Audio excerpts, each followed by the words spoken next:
다임 목사님께서 월요일부터 지금 키르기즈스탄에서 일정을 소화하고 계십니다. 그 오후 찬양 예배 때도 다임 목사님께서 광고를 하셨는데 다임 목사님께서 안 계시면은 꼭 뭐 하나가 좀 문제가 생기는 경우가 있는데 아까 제가 예배 전에 뒤에서 보니까 이 화면이 아래쪽이 들어왔다 나갔다 하는 것 같더라고요. 그래서 혹시나 설교 중에 화면이 밑에가 좀 잘리거나 잘 안 보일 수도 있습니다. 여러분 양해를 좀 부탁을 드리고 빨리 고쳐서 불편하지 않도록 그렇게 하겠습니다.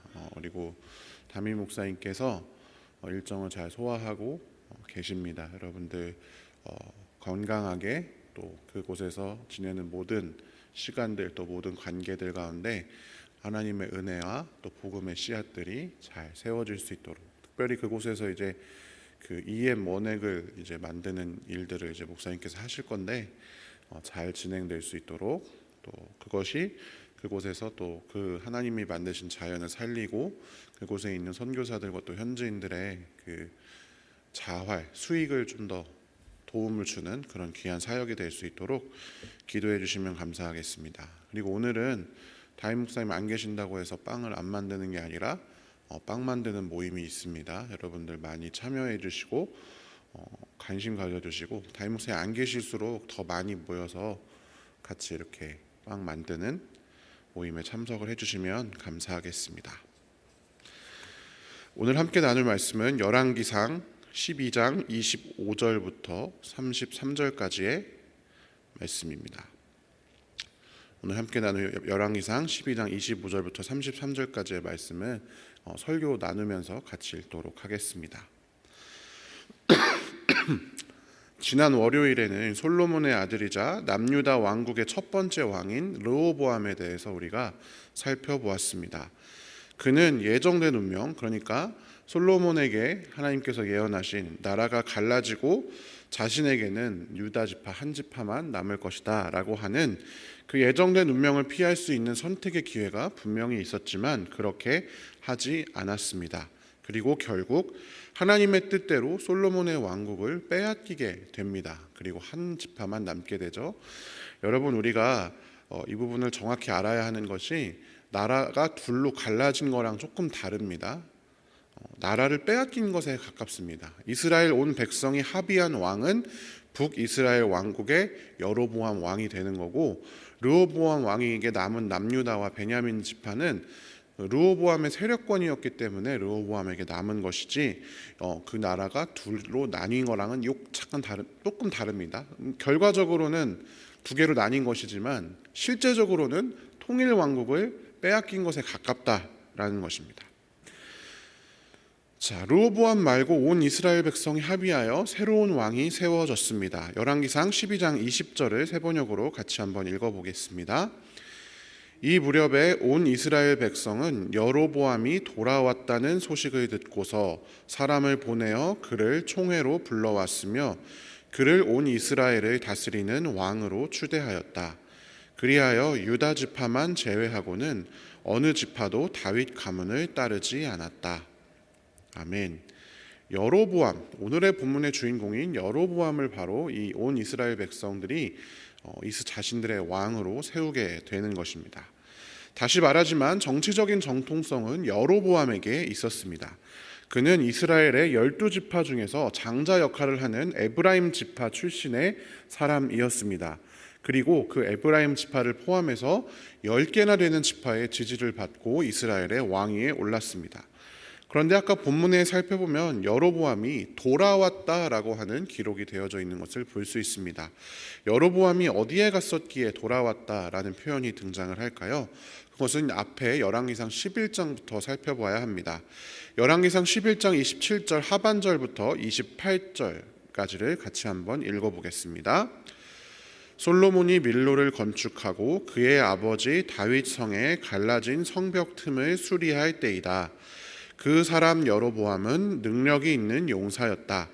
솔로몬은 이 젊은이가 일 처리하는 것을 보고는 그에게 요셉 가문의 부역을 감독하게 하였다. 아멘. 여로보암은 솔로몬이 밀로를 건축하고 다윗성의 성벽 틈을 수리할 때에 솔로몬에 의해서 발탁된 사람입니다. 밀로라고 하는 곳은 솔로몬이 지은 쉽게 말하면 신도시라고 생각하시면 됩니다. 그리고 다윗성은 예루살렘 성벽을 이야기하는 거죠. 여로보암은 그가 평소에 일을 잘하는 것을 보고 솔로몬이 그 여로보암을 신임해서 큰 공사의 감독관으로 세웠던 사람입니다. 그런데 여기 살펴보면 요셉 가문의 부역을 감독하게 하였다라고 기록이 되어 있잖아요. 요셉 가문은 에브라임 지파와 므낫세 지파를 이야기합니다. 그런데 제가 앞서서 이 여로보암이 에브라임 지파 사람이다라고 말씀을 드렸잖아요.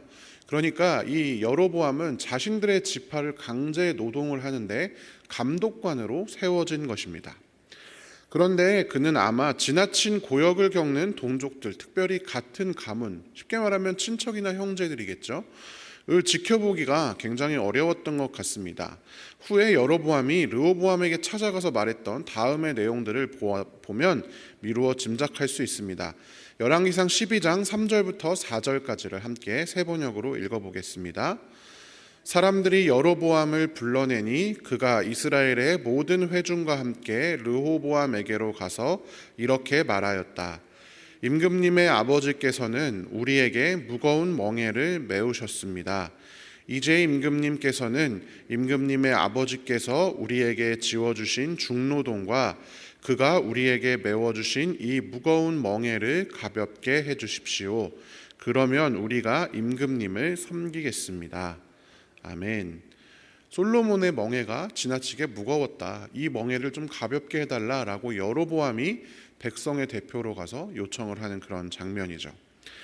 하나님께서는 분명히 이스라엘 백성들을 출애굽시키시고 약속의 땅으로 인도하실 때 애굽에서의 멍에, 그러니까 노예 생활의 고역에서 해방시키셨습니다. 그리고 약속의 땅에서 모든 지파 사람들이 자유롭게 살게 하셨는데, 서로가 서로의 종이 되지 않도록 그렇게 인도하셨는데, 설령 종이 되더라도 희년이 되면 모두 해방하도록, 그래서 자신의 동족들을 종처럼 부려먹지 않도록 하나님께서 그렇게 명령하셨습니다. 그런데 솔로몬의 통치하에서 그러한 정체성이 훼손되기 시작했다라는 것입니다. 그들은 다시금 무거운 멍에를 매게 됩니다. 황소처럼 노역을 하게 됩니다. 애굽에서 그랬던 것처럼 그들을 감독하는 사람, 여로보암이 되겠죠. 그런 사람마저도 있었습니다. 그리고 여로보암은 그 일들을 하면서 백성들을 향해서 이 멍에를 벗겨주고 싶다는 마음을 가졌던 것 같습니다. 그리고 또한 그 이스라엘 백성들을 구원하시기 위해서 하나님께서 택하신 사람도 바로 이 여로보암이었습니다. 여로보암은 하나님의 선지자 아히야를 만나게 됩니다. 아히야는 여로보암에게 자신의 새 옷을 찢어서 12조각으로 만든 후에 12조각을 그에게 주면서 이렇게 이야기합니다. 열왕기상 11장 31절부터 34절까지를 같이 한번 읽어보겠습니다. 10조각은 그대가 가지십시오. 주 이스라엘의 하나님께서 그대에게 이렇게 말씀하셨습니다. 자, 내가 솔로몬의 왕국을 찢어서 10지파를 너에게 준다. 그리고 한 지파는 내 종 다윗을 생각해서, 그리고 이스라엘의 모든 지파 가운데서 내가 선택한 성읍 예루살렘을 생각해서 솔로몬이 다스리도록 그대로 남겨둔다. 솔로몬은 나를 버리고 시돈 사람의 여신인 아스다롯과 모압의 신 그모스와 암몬 자손의 신 밀곰에게 절하며 그의 아버지 다윗과는 달리 내 앞에서 바르게 살지도 않고 법도와 율례를 지키지도 않았지만 내가 택한 나의 종 다윗이 내 명령과 법규를 지킨 것을 생각해서 솔로몬이 살아있는 동안에는 그 온 왕국을 그의 손에서 빼앗지 아니하고 그가 계속해서 통치하도록 할 것이다. 아멘. 솔로몬의 죄 때문에도 그 나라가 갈라졌지만 이스라엘 백성들의 고역, 그 멍에에서 이스라엘 백성들이 좀 해방되기 위해서 또한 여로보암을 하나님께서 선택하셨습니다. 솔로몬의 죄 때문에, 그러나 다윗에게 하신 약속을 폐하실 수는 없기 때문에 하나님께서는 솔로몬의 왕국을 둘로 나뉘게 해서 그 중 하나를 10지파를 여로보암에게 넘겨주신, 그러나 정치적 정통성은 여로보암에게 있는 그런 왕국을 세우려고 하셨던 것이죠. 그리고 이 소문을 듣게 된 솔로몬이 여로보암을 죽이려고 했기 때문에 솔로몬이 애굽으로 도망치게 된 것입니다. 여러분, 혹시 이 스토리와 비슷한 사람이 성경에서 여러분이 잘 아는 사람이 한 명 있는데 혹시 떠오르지 않으시나요? 여로보암의 인생은요, 모세와 굉장히 유사합니다. 모세는 애굽의 공정에서 자라났지만 자신이 노역하는 자신의 나라에서 강제 노동을 당하는 동족들을 이제 바라보게 되었습니다. 그리고 그 감독자를 죽이고 이제 도망을 치게 되잖아요. 그리고 그 모세는 노역을 당하는 동족들을 대표하는 사람이 되어서 그 노역을 강제하는 사람 바로 앞에 나아가게 됩니다. 여로보암도 마찬가지죠. 자신들의 동족들의 그 강제 노역을 지켜보았습니다. 그리고 대표가 되어서 그 노역을 강제하는 사람 르호보암 앞에 나아가게 됩니다. 모세가 처음 부르심을 받았을 때에 나는 잘 못한다 그렇게 꺼렸던 것처럼 히브리어 성경 원문에 살펴보면 여로보암도 솔로몬 왕가에 대항하여서 지도자가 되는 것을 처음에는 좀 꺼려했다라고 기록이 되어져 있는 것을 볼 수 있습니다. 그러니까 여로보암은 출애굽 당시에 모세 그리고 르호보암은 바로에 비유해서 대응해서 생각해 볼 수 있다라는 것입니다. 마치 두 번째 출애굽처럼 말입니다. 르호보암은 바로처럼 마음이 완악하여져서 풀어주지 않고 자기 동족들을 더욱 억압하는 선택을 내리게 된 것이죠. 그리고 하나님께서는 여로보암에게 어떤 약속을 하십니다. 마치 다윗에게 솔로몬에게 하신 것과 같은 약속, 모세에게 하신 것과 같은 이런 약속을 하십니다. 열왕기상 11장 36절에서 38절까지를 세 번역으로 같이 읽어보겠습니다. 여로보암아, 내가 너를 이스라엘의 왕으로 삼겠다. 너는 내가 원하는 모든 지역을 다스릴 것이다. 내가 나의 종 다윗이 한 것과 같이 내가 명령한 모든 것을 따르고 내가 가르친 대로 살며 내 율례와 명령을 지켜서 내가 보는 앞에서 바르게 살면 내가 너와 함께 있을 것이며 내가 다윗 왕조를 견고하게 세운 것 같이 내 왕조도 견고하게 세워서 이스라엘을 너에게 맡기겠다. 아멘. 무슨 말씀입니까? 여로보암에게 너도 다윗처럼 내 율법과 규례를 지키면 너의 왕위도 견고하게 세워질 것이다 라고 약속하신 것이죠. 여로보암은 그가 다윗이 한 것처럼만 한다면 이스라엘을 다시 한번 그 노예와 같은 그 노역 강제 노동의 생활에서 자유롭게 풀어주는, 그리고 모세가 그랬던 것과 같은 영광을 그의 왕국에서 누릴 수 있는 약속의 말씀이 하나님으로부터 주어졌습니다. 과연 여로보암은 이 모세의 길을 따라서 걸을 수가 있을 것인가? 그런데 그때 여로보암의 마음 가운데 한 가지 생각이 들기 시작합니다. 열왕기상 12장 25절부터 27절까지를 같이 한번 읽어보겠습니다. 여로보암이 에브라임의 산지에 있는 세겜성을 도성으로 삼고 얼마 동안 거기에서 살다가 브누엘 성을 세우고 그리로 도성을 옮겼다. 그런데 여로보암의 마음에 잘못하면 왕국이 다시 다윗 가문으로 돌아갈지도 모른다는 생각이 들었다. 이 백성이 예루살렘에 있는 주님의 성전으로 제사를 드리려고 올라갔다가 그들의 마음이 그들의 옛 주인인 유다 왕 르호보암에게로 돌아가게 되는 날이면 그들이 자기를 죽이고 유다 왕 르호보암에게 돌아갈지도 모른다는 생각이 들었다. 아멘. 여로보암은 분명히 앞서서 하나님의 약속을 들었습니다. 다윗처럼 나의 율법과 규례를 지켜 행하면 너의 왕위가 견고하리라 라고 하는 약속의 말씀을 분명히 전달받았습니다. 그러나 그는 순간 무슨 생각을 하였냐면 성전의 존재가 자신의 순종보다 더 중요한 요소다라고 생각을 하기 시작한 겁니다. 성전은 남유다 왕국의 이 예루살렘에 있었기 때문에 율법과 규례를 지켜서 성전으로 예배를 하러 가다 보면 사람들이 르호보암 왕에게 더 마음을 뺏겨서 자신을 배신하지 않을까 하는 두려운 마음이 들었던 것이죠. 하나님의 말씀을요 전혀 신뢰하지 않았습니다. 분명히 하나님의 말씀은 내 율법과 규례를 잘 지키면 네 왕조가 견고하게 서리라. 그 외에 다른 말씀은 하지 않으셨지만 그는 하나님의 그 약속을 전혀 신뢰하지 않고 성전이라고 하는 정치적인 요소를 더욱더 중요하게 생각했습니다. 그에게 있어서 하나님은 살아있는 존재, 의지적으로 우주를 통치하시는 그런 존재가 아니라 때에 따라 자신을 돕는 존재 아니었을까요? 그에게는 하나님보다는 사람들이 하나님이 거한다고 믿는 성전이 르호보암이 있는 예루살렘에 있다는 사실이 더 중요하게 다가왔습니다. 하나님 그 자체보다요.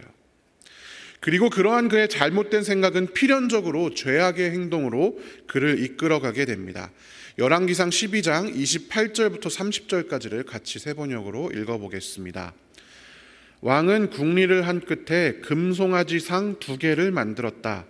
그리고는 백성에게 이렇게 말하였다. 예루살렘으로 올라가는 일은 너희에게는 너무 번거로운 일이다. 이스라엘 백성들아, 너희를 이집트에서 구해주신 신이 여기에 계신다. 그리고 그는 금송아지 상 2개를 하나는 베델에 두고 다른 하나는 단에 두었다. 그런데 이 일은 이스라엘 안에서 죄가 되었다. 백성들은 저 멀리 단까지 가서 거기에 있는 그 한 송아지를 섬겼다. 아멘. 그는 어떤 선택을 하게 됩니까? 자신의 영토 중에 북쪽 끝에 있는 도시가 단이고 남쪽 끝에 있는 도시가 베델입니다. 북쪽 끝과 남쪽 끝에 예배 장소를 건축합니다. 그리고 그곳에 금송아지를 한 마리씩 만들어서 그 성소들에 거기에 예배하도록 이스라엘 백성들에게 명령한 것입니다.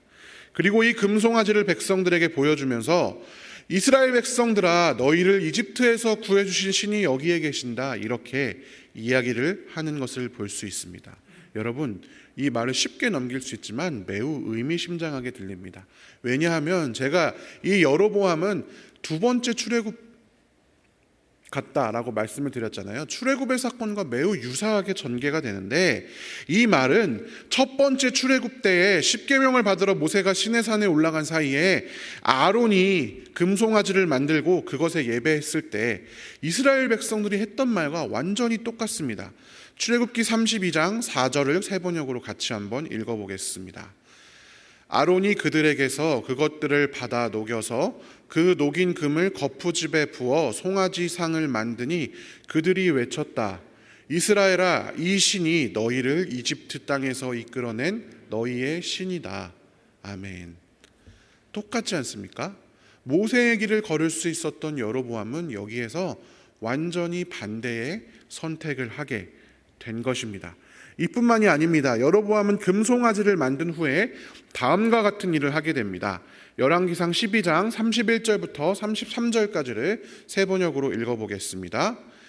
여로보암은 또 여러 높은 곳에 산당들을 짓고 레위 자손이 아닌 일반 백성 가운데서 제사장을 임명하여 세웠다. 여로보암은 유다에서 행하는 절기와 비슷하게 하여 8째 달 보름날을 절기로 정하고 베델에다 세운 제단에서 그가 만든 송아지들에게 제사를 드렸으며, 그가 만든 베델의 산당에서 제사를 집행할 제사장들도 임명하였다. 왕은 자기 마음대로 정한 8째 달 보름날에 베델에 세운 제단에서 제사를 드렸다. 그는 이스라엘 자손이 지켜야 할 절기를 이렇게 제정하고 자기도 그 제단에 분향을 하려고 올라갔다. 아멘. 그는 마음대로 제단을 짓고 마음대로 제사장을 임명하고 마음대로 자기도 제단에 제사를 지내러 올라갑니다. 그리고 결정적으로 마음대로 절기를 만들었습니다. 그런데 출애굽기의 첫 번째 금송아지 사건 역시 동일한 일이 발생합니다. 출애굽기 32장 5절부터 6절까지를 세 번역으로 같이 읽어보겠습니다. 아론은 이것을 보고서 그 신상 앞에 제단을 쌓고 내일 주님의 절기를 지킵시다 하고 선포하였다. 이튿날 그들은 일찍 일어나서 번제를 올리고 화목제를 드렸다. 그런 다음에 백성은 앉아서 먹고 마시다가 일어나서 흥청거리며 뛰놀았다. 아멘. 어떻습니까? 여로보암도 자기 멋대로 제단을 쌓고 자기 멋대로 금송아지를 만들고 자기 멋대로 절기를 만들어 지켰습니다. 아론 역시도 제 멋대로 제단을 쌓고 제 멋대로 황금 송아지를 만들고 제 멋대로 절기를 만들어서 그 절기를 지켰다라는 것입니다. 그리고 그 신을 이게 하나님이야. 다른 우상을 섬긴 게 아니라 무슨 암몬의 신 몰렉을 섬긴 게 아니라 이 금송아지가 우리를 이집트에서 구원해낸 신이야. 이렇게 동일하게 이야기를 합니다. 여로보암은 두 번째 출애굽을 했지만 완벽하게 모세의 길을 버리고 아론의 길을 선택했습니다. 그리고 그 결과는 다음과 같습니다. 열왕기상 13장 34절을 세 번역으로 같이 한번 읽어보겠습니다. 그런 일 때문에 여로보암 가문은 죄를 얻었으며 마침내 땅에서 흔적도 없이 사라졌다. 아멘. 여로보암에게는 분명한 하나님의 약속이 있었습니다. 본인이 다윗처럼 하나님의 율법과 규례를 잘 지키면 너의 나라를, 너의 왕좌를 견고하게 하겠다라는 약속이 있었습니다. 우리가 며칠 전에 살펴보았던 르호보암보다는 훨씬 더 좋은 상황이었습니다. 르호보암에게는 너의 왕국이 나뉘어질 것이다. 너의 왕국 중에 10개를 빼앗을 것이다. 라는 절망의 예언이 이미 선포되어 있었지만 여로보암에게는 희망의 약속이 선포되어 있었기 때문입니다. 당연히 여로보암에게는 더 좋은 기회가 있었습니다. 그러나 그는 거기에서 하나님을 신뢰하지 않는 최악의 선택을 저지르고 말았습니다. 그리고 그러자 그에게는 그 최악의 선택에 걸맞는 최악의 상황이 닥치게 되었습니다. 르호보암에게는 그나마 하나님께서 다윗에게 하셨던 약속, 내 자손을 영원히 왕위에 있게 하겠다라고 하는 그 약속이 있었지만 여로보암에게는 없었기 때문입니다. 여로보암에게는 네가 내 율법과 규례를 지켜야 너의 왕좌가 견고하리라. 그런데 그 율법과 규례를 지키지 않았으므로 그의 왕좌는 견고할 수가 없게 된 것입니다. 그리고 그 결과 그의 가문이 말 그대로 소멸되어 버린 것입니다. 르호보암에게서처럼 여로보암도 선택의 기회가 있었습니다. 그는 마치 두 번째 출애굽처럼 보이는 이 사건에서 두 번째 모세처럼 선택된 인물이었습니다. 그리고 첫 번째 출애굽에서처럼 그의 선택에 따라 그는 모세처럼 이스라엘 백성을 이끌고 끝내 약속의 땅 입구까지 갈 수 있는 위대한 지도자가 될 수도 있었을 것입니다. 또는 아론처럼 어리석은 실수로 동족들을 패망 직전까지 몰고 가는 나쁜 지도자가 될 수도 있었습니다. 실제로 아론이 금송아지를 만들어서 우상에게 절했을 당시에 모세의 중보와 레위 족속의 충성이 아니었으면 이스라엘 백성들은 다 멸망했을지도 모릅니다.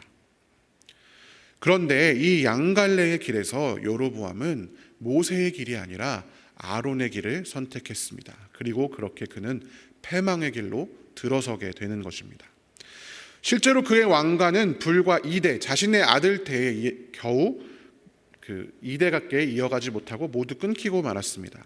그를 왕으로 세운 온 이스라엘, 그러니까 10개의 지파, 정통성이 거기에 있었는데 이 북이스라엘 왕국은 정통성을 잃고 온갖 외세의 침략과 우상 숭배에 시달리다가 남유다보다 훨씬 일찍 멸망당합니다. 그리고 아수르의 민족 말살 정책 때문에 그 민족성을 잃어버리게 됩니다. 그리고 신약 시대에 이르러서 사마리아인이다 라고 일컬음을 받는 사람들이 되는 것이죠. 유다인들로부터 배척받고 무시당하는 그런 사람들로 전락해버리는 결과를 가져오게 되는 것입니다. 사랑하는 성도 여러분, 르호보암 설교 때도 제가 이 구절을 띄웠었습니다. 우리는 어떤 선택을 하고 살아가고 있습니까? 르호보암도 여로보암도 선택의 순간에서 하나님을 선택하지 않았습니다. 하나님을 신뢰하지 않았습니다. 자신의 생각, 자신의 지혜, 자신의 상식에서 더 유리해 보이는 것을 그냥 선택했습니다. 그런데 그것은 그냥 자신의 생각을 따른 것이 아니라 하나님의 약속에 대한 무시, 하나님에 대한 불신, 하나님을 신뢰하지 않는 것, 하나님이 없다고 생각하는 것과 마찬가지 행동이었습니다. 그래서 신앙은 뜨거운 기도, 예배, 우리의 시간을 서로에게 또 교회에 내어주는 것, 서로 사랑하고 섬기는 것 모두 포함하지만 결국엔 그 모든 것은 선택이다 라고 하는 것입니다. 우리가 하나님을 믿고 하나님 편에 서서 우리가 가지고 충분히 사용할 수 있는 이 돈을 하나님께 드리는 선택을 할 것인가, 다른 데 놀러 가고 쉬고 싶지만 이 새벽에 나와서 또 예배 드리고 주일에 예배 드리는 그런 선택을 할 것인가, 내 마음대로 행동하고 내가 하고 싶은 대로 말할 수 있지만 그렇게 할 것인가 말 것인가.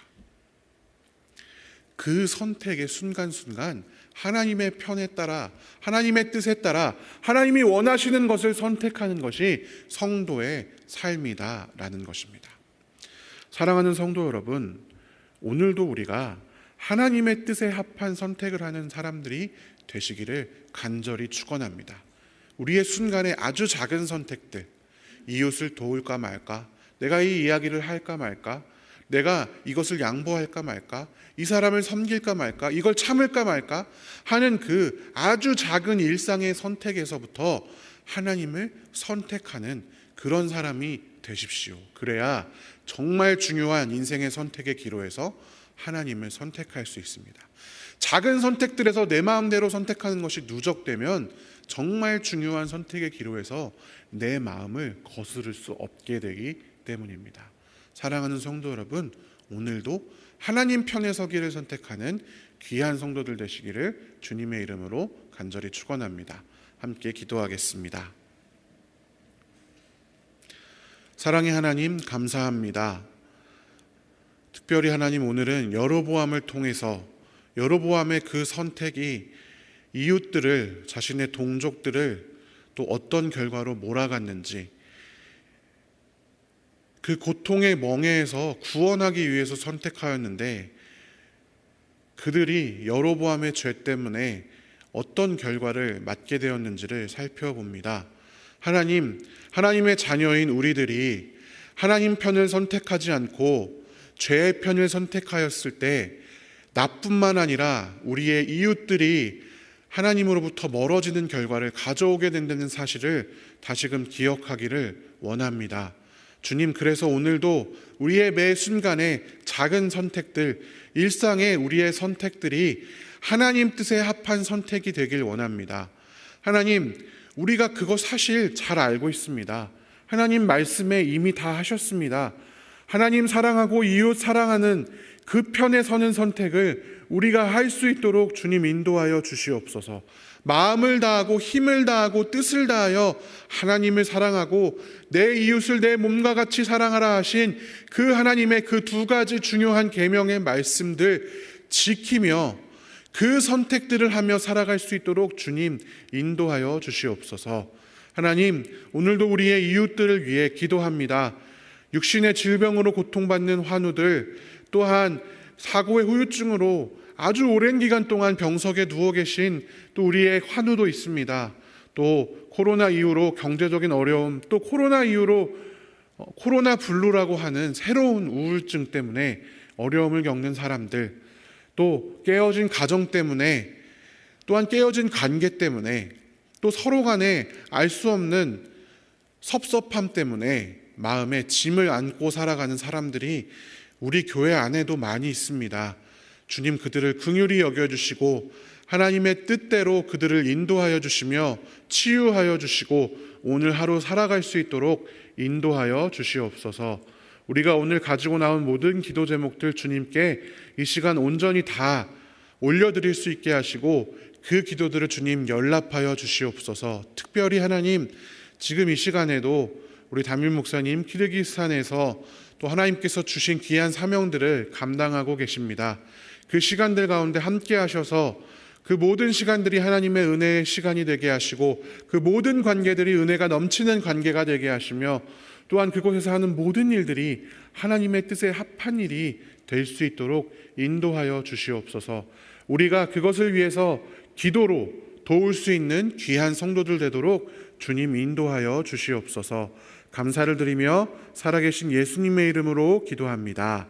아멘.